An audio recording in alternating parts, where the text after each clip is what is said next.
Assalamualaikum warahmatullahi wabarakatuh. Perkenalkan, saya Fitri Sintia Febriani dengan NIM L1A019044. Jadi pada kesempatan kali ini saya akan melakukan sebuah presentasi yang dimana materi dalam presentasi yang saya lakukan ini berkaitan dengan North Sea Continental Case atau kasus kontinental di Laut Utara. Nah, yang pertama adalah saya akan membahas mengenai pihak yang terlibat dalam sengketa. Namun sebelumnya saya akan menjelaskan dulu apa sih itu yang dimaksud dengan North Sea Continental Case. Nah, jadi North Sea Continental Case ini merupakan sebuah kasus yang cukup rumit dalam ranah internasional, yang dimana kasus ini terjadi di Laut Utara pastinya. Nah, kerumitan dalam kasus ini sendiri itu dikarenakan oleh negara-negara yang terlibat dalam kasus ini merupakan negara-negara Eropa yang dimana letak geografisnya itu saling bertetanggaan. Nah, adapun negara-negara yang terlibat dalam kasus ini adalah yang pertama itu adalah Republik Federasi Jerman, kemudian ada Denmark, Belanda, Inggris, Belgia, serta Norwegia. Nah, itu dia tadi pihak-pihak yang terlibat dalam sengketa. Nah, kemudian kita beralih ke materi yang kedua, yakni apa sih pokok yang ada dalam sengketa tersebut. Nah, langsung saja saya akan memaparkan secara rinci kira-kira bagaimana sih awal mula terjadinya sengketa ini.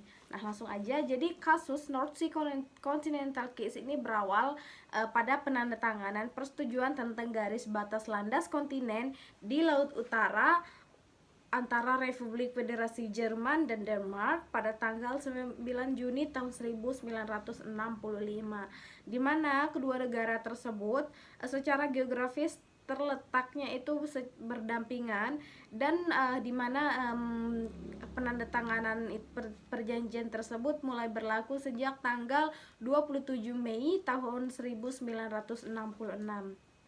Nah, jadi sebelumnya, ya ini dua tahun sebelumnya itu, ya ini pada tanggal 1 Desember tahun 1964, Republik Federasi Jerman dan Belanda yang letaknya juga berdampingan telah melakukan tanda tangan dan persetujuan tentang garis batas landas kontinen di sekitar pantai kedua negara tersebut di Laut Utara. Nah, dan perjanjian tersebut tentunya mulai berlaku sejak tanggal 18 September tahun 1965. Jadi kurang lebih setahun berikutnya itu baru diberlakukan. Nah, kesepakatan yang berhasil dicapai oleh kedua pihak tersebut sama-sama hanyalah menyangkut garis batas landas kontinen yang jaraknya sekitar 25 hingga 30 mil laut dari pantai negara yang bersangkutan. Nah, sehingga berarti masih ada sisa-sisa area landas kontinen di depan negara-negara tersebut yang belum ditentukan garis batasnya. Nah, kemudian Belanda dan Inggris yang secara geografisnya itu juga terletak secara berhadapan. Kemudian mereka melakukan tanda tangan persetujuan pada tanggal 6 Oktober tahun 1965 tentang garis landas batas kontinen kedua negara di Laut Utara, dan itu mulai diberlakukan sejak tanggal 23 Desember tahun 1966.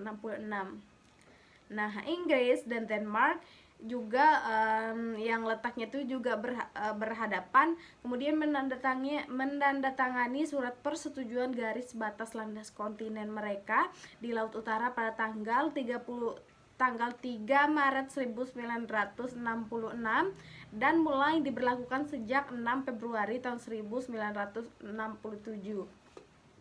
Nah, kemudian pada pasal 2 ayat 1 dalam persetujuan tersebut bahwa disebutkan mengenai persetujuan antara Belanda dan Inggris yang menyatakan bahwa persilangan dari garis bahwa bagian selatan titik terluar dari garis batas landas kontinen tersebut merupakan titik persilangan dari garis pembagi antara landas kontinen Inggris, Belanda, dan Belgia. Begitu. Nah, kemudian pada pasal 2 ayat 2 menegaskan bahwa titik paling utara dari batas landas kontinen antara Inggris, Belanda, dan Denmark. Nah, sedangkan pada pasal 3 ayat 1 menyatakan bahwa bagian utara titik keluar dari garis pembatas landas kontinen Inggris, Denmark, dan Norwegia.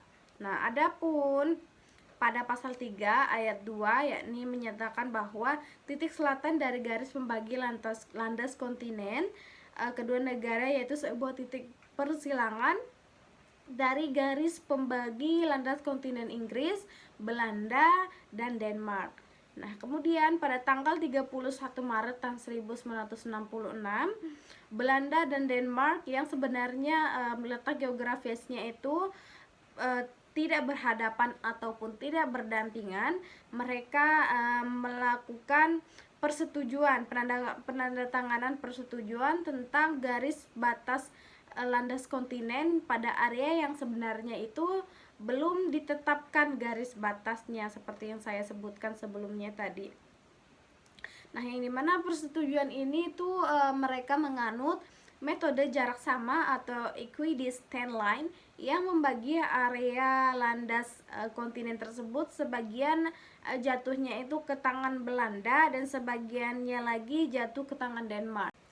Nah, ya, jadi itu dia tadi penjelasan mengenai pokok dari sengketa tersebut.